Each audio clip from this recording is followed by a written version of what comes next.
Pessoal, estamos aqui no Ouro Minas, né? Acabamos de participar do evento Fire de 2015 aqui do Hotmart e encontrei aqui Carlos do Active Campaign, da parte do Expresso, o representante da automação aqui no Brasil. E tem aqui ao meu lado também um dos meus mentores, o principal mentor meu de desenvolvimento pessoal. Se eu estou aqui hoje nessa parte de desenvolvimento pessoal, nessa excelência, é por conta desse cara aqui, que é o Maurício Ruiz. Tudo bem? Joia. E um ponto bem chave, pessoal, que das pessoas que acompanham aqui o nosso canal, os empreendedores que vão assistir também esse vídeo, é o seguinte: estamos conversando aqui sobre um ponto bem chave de todo o processo de negócio, todo o processo de se tornar um empresário.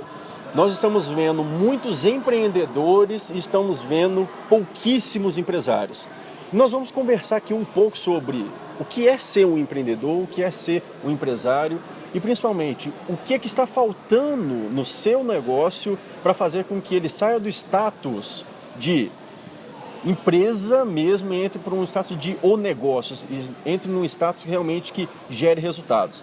Então eu vou fazer uma primeira pergunta para ambos, tirar para o ímpar quem vai responder. Então vamos lá, começar com o Carlos. Carlos, na sua opinião, dê uma visão geral e do que você acredita ser um empresário, do que é ser um empreendedor. Beleza. Primeiramente, muito boa tarde, boa noite, bom dia para a sua audiência. Obrigado pelo convite de estar aqui, é uma honra. Existe uma diferença, na minha visão, entre um empreendedor e um empresário. O empreendedor, por si só, o brasileiro é empreendedor, né? Exato. Assim, você pega o camelô na rua, ele é empreendedor. Você pega a consultora de Natura, de Avon, é empreendedora. Mas existe uma diferença entre você ser um empreendedor, que é o que está no sangue do brasileiro, e se tornar um empresário. Para você se tornar um empresário, na minha visão, Edson, você precisa de conhecimento. Você precisa estudar, você precisa de uma base de informação, com estrutura, para que você tenha faça na sua experiência, na sua cabeça, na sua realidade, você consiga construir aquilo que é melhor para o seu negócio. Isso é um pouco da minha visão. Acho que essa é uma das diferenças fundamentais em ser empreendedor e um empresário. Né? Perfeito. Não basta só um CNPJ. O CNPJ, não basta na verdade, só um CNPJ. né? Você tem que ter um negócio. Tem que ter um negócio, exatamente. E você, Maurício? Está entrando no mercado digital agora, mas já tem experiência no mercado offline. Para você, qual é a principal diferença entre ser um empreendedor e um empresário? Bom, eu gosto muito de contar histórias, porque às vezes as histórias acabam representando para a gente uma coisa de forma indireta. Então eu me lembro do ensinamento muito bacana. Eu venho de uma família humilde, meu avô era lavrador, né? E tinha vindo do sul da Bahia para o estado do Mato Grosso, foi naquela época o Sem Terras da época, né? Colônia Agrícola Federal. E naquela época ele levou algumas pessoas que ele conhecia também para ganhar essas terras. E meu avô foi um dos sítios ali que prosperou na época, né? Não ficou rico com aquilo, mas foi o único daqueles sem terras que não teve que entregar seu sítio. E ali eu tive uma lição do que é um empreendedor e do que é um empresário na prática. Meu avô fazia praticamente o que todos faziam, né? Ele plantava com a ajuda dos seus filhos, né? Ele cuidava o porco, a galinha, aquela coisa bem básica do sítio, né? Da década de 60 no interior do Brasil. E meu avô foi um do que comprou alguns sítios em volta. Eles ganharam a mesma quantidade de terra e meu avô conseguiu comprar os sítios em volta. E a ideia é assim, como ele conseguiu isso e os outros acabaram vendendo o que tinha, outros voltaram para a Bahia, né? Porque alguns fracassaram, todos chegaram lá e desbravaram, cortaram aquele mato, fizeram o serviço braçal mais profundo que podia fazer ali, colocaram cerca no negócio, construíram casa, fizeram a lavoura, mas não prosperaram. Não prosperaram por algumas coisas, onde a gente, né? Eu venho de uma linha da contabilidade, onde a gente fala, que nós comentamos agora, em respeitar o chamado princípio da entidade. Meu avô colhia e as primeiras e melhores sementes que ele tinha, ele guardava no que ele chamava do embornal e mantinha uma sementeira atrás da porta da casa dele. Porque no outro ano ele precisava, a primeira coisa a fazer é plantar aquele milho, aquele arroz, aquelas coisas que ele precisava. Então ele tirava, primeira coisa, a quantidade mínima que ele precisava para sobreviver com o seu negócio no outro ano, na outra safra. Depois ele ia calcular quanto ele podia vender daquele sobressalente, calculando o que ele podia gastar naquilo. Uma ideia muito simples, para uma pessoa muito simples e sem estudo. Mas que a gente vê às vezes no mercado, o empresário que por crenças, não por falta de competência técnica, o primeiro dinheirinho que entra na empresa dele, aquilo ali ele torra, né? E aí ele não sobrevive no mercado. Então, o desbravador é o empreendedor. E o empresário é quem se mantém, quem se estabiliza no negócio, quem passa aquilo adiante, quem cria um modelo correto, não só tecnicamente, mas no comportamento, que é onde eu faço hoje. Excelente, bacana. Agora você entrou num ponto bem chave que eu não vou perguntar a você nesse ponto que eu até talvez não conseguiria pegar, né, no mercado digital.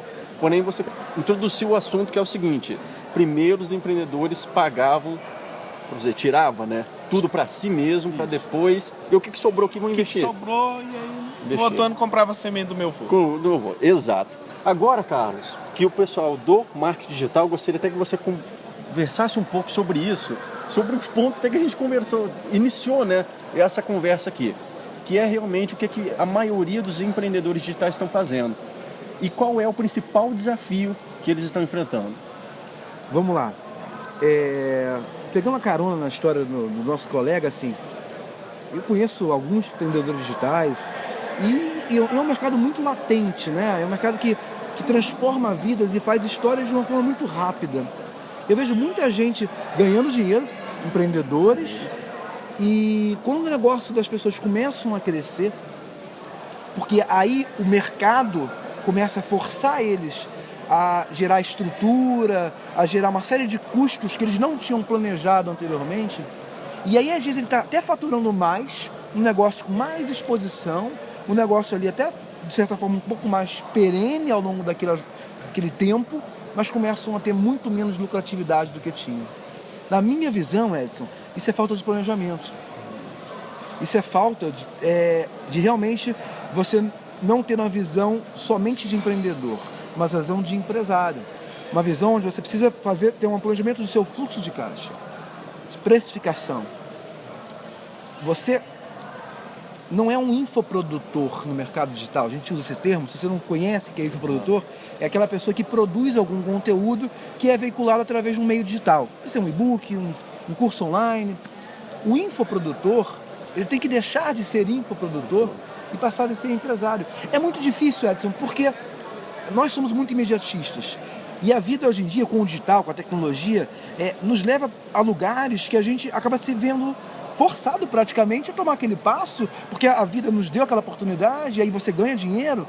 Mas eu acho que o empreendedor inteligente, ele consegue perceber um momento que ele precisa deixar de ser somente empreendedor, passar a ser empresário. Exato. E buscar retroagir. Aquilo que eu falei pra você até agora um pouco aqui fora do vídeo, né? É dar um passo atrás. Porque depois, Edson, eu tenho negócio há muitos anos, há 20 anos, por experiência própria, é muito mais difícil lá na frente você tomar esse passo do que você tomar esse passo no início. Eu tenho um exemplo que eu sempre dou. Muita gente conhece, quem é geralmente empreendedor, empresário, conhece SAP. SAP é um sistema de implementação, de organização, de levantamento de números, de métricas, um ERP.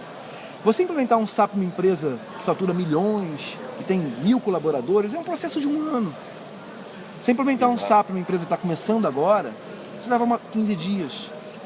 Eu acho que o empreendedor que está se tornando empresário tem que aproveitar essa oportunidade, entender, porque ele precisa investir em conhecimentos que não são só conhecimentos de como construir a cerca, como fazer o arado, né? O que ele vai fazer com o rendimento dele, como é que ele vai planejar o negócio dele, o que ele vai fazer com aquilo que sobra, né? Como é que ele vai planejar isso? E aí tem uma série de áreas da administração financeira, recursos humanos, contábil, fiscal, que muitas vezes as pessoas não sabem nem o que são. Então, assim, eu acho que as pessoas, principalmente o empreendedor digital, precisa de verdade tentar dar um passo atrás, entendeu, Edson? Exato, e pegar mais nesse ponto do conhecimento e É somente fundamental. aplicar. E não é aquele conhecimento, Edson, o conhecimento prático. O conhecimento prático é muito importante. O empreendedor, principalmente o empreendedor digital, jamais iria chegar no lugar que ele chegou se não fosse o conhecimento prático, né? A fórmula que ele pegou, a sacada que ele pegou, aquele método que ensinaram para ele e ele aplicou com louvor e conseguiu ter sucesso. Mas uma empresa não é feita só desse conhecimento. A empresa é feita de um conhecimento também estratégico, um conhecimento mais formal, né? Aquilo que você se aprende numa faculdade, num MBA, o empresário não pode deixar de dar atenção a isso. Exato. Agora tem um ponto que o Maurício vai ajudar a gente para poder explicar melhor. É o seguinte, algumas pessoas você conhece, eu acredito que você conheça também, todos aqui, elas têm esse conhecimento, porém não colocam em prática. Que isso acaba fazendo também com que nós conhecemos, né, vários empreendedores digitais, empreendedores fora também do mundo digital, são empresários, têm conhecimento, entretanto não conseguem fazer com que esse conhecimento seja aplicado na empresa. Então, Maurício, na sua opinião, qual é o principal fator que impede essas pessoas de aplicarem esse conhecimento na prática? Eu vou até puxar um gancho em cima disso. Quando ele estava falando, e você vem exatamente num complemento, quando eu dou curso com o pessoal, junto a um grupo de empresários, eu mostro um slide para eles que está bem grandão. 95% dos acidentes aéreos ocorrem por não observação das regras mínimas da profissão. Das regras mínimas da profissão. Não é cuidado extra. 95% dos acidentes aéreos. Eu pergunto para eles o que eles acham daquilo ali. Eles acham um absurdo. E eu falo para eles, 95% das empresas falem por não obedecer às regras mínimas da profissão. Que é exatamente isso que você falou. E muito disso tem a ver com as crenças. As pessoas acabam se limitando porque no inconsciente delas alguma coisa faz com que elas não vão funcionar bem a longo prazo. Um ponto importante para explicar para o pessoal, né? Definição de crença. Legal. Talvez algumas pessoas acham que crença é apenas no sentido religioso. Legal, bem oportuno. Quando a gente fala de crença, a gente está falando de uma coisa que a gente tem internamente como se fosse uma verdade. Eu não preciso de ver, eu não preciso comprovar, eu sei internamente que aquilo é uma verdade, isso é uma crença. Assim como eu sei, assim, o sol vai nascer amanhã, mas eu não tenho certeza. Quem estuda astrofísica, astrologia, astronomia, vai falar, não dá para saber se o sol vai estar aí amanhã, mas a gente acredita aqui dentro que o sol vai estar. Vamos supor que surja um buraco negro no sol, engula ele hoje à noite. Vai acabar, nós não sabemos, isso hipoteticamente é possível. Mas a crença nossa interna, mesmo sabendo desse dado possível, nós falamos, não, o sol vai estar lá amanhã, eu tenho certeza disso aqui dentro. Então, a crença é tudo aquilo que eu dou com uma condição de saber que é uma verdade, mas eu não preciso de prova nenhuma. E muitas delas são verdades no nosso inconsciente tão profundas que a gente sequer sabe que elas existem. E faz com que as pessoas... Faz com que impeça a gente de fazer as coisas que a gente precisa fazer.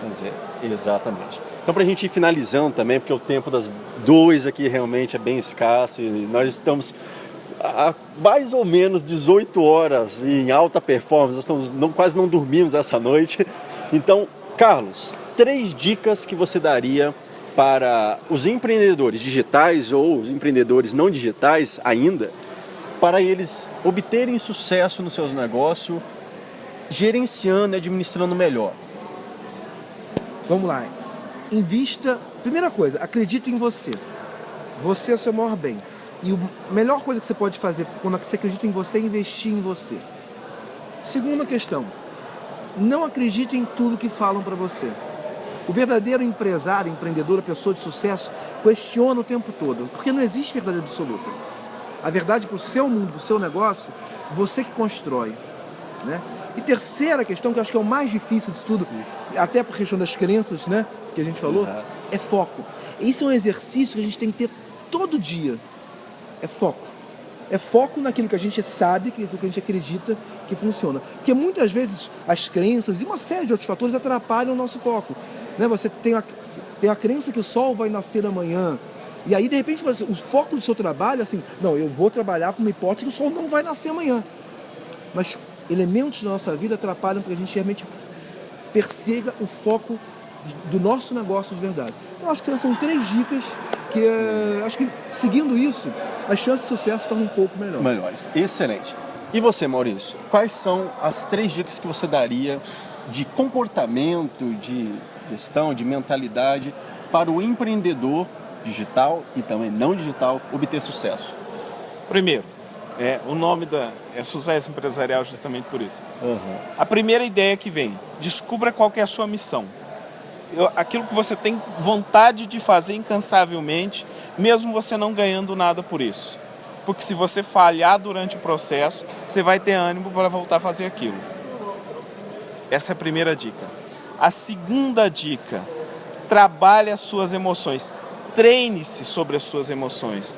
Muitas pessoas não conseguem fazer as coisas porque elas têm padrões antigos e elas querem usar aqueles mesmos padrões antigos para fazer coisas atuais. Então eu digo que em algumas partes nós somos como crianças querendo resolver coisas de adulto. Exato. As estratégias que a gente tinha quando criança não vão resolver nossos problemas quanto adultos.